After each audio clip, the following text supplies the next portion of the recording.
How to set WhatsApp profile picture without losing quality. Hi everyone, this is Max. I hope you are doing good. So let's start without wasting time. First of all, open up Play Store, tap on the search bar, and search for image upscaler.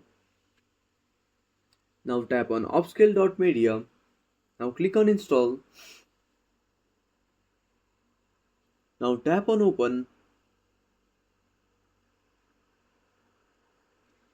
Now tap on the plus icon. Now select your photo. Tap on add.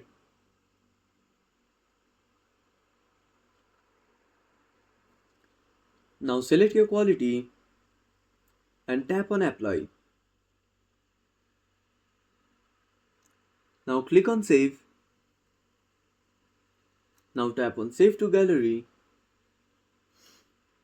Now open up WhatsApp. Tap on three dots. Now go to settings. Tap on the profile photo. Tap on the profile picture and upload the photo you just saved. Now tap on done. So that's it. If you found this video helpful, smash that like button and subscribe our channel for more awesome content. Have a burning question or such topic? Drop down a comment below. This is Max signing off until next time.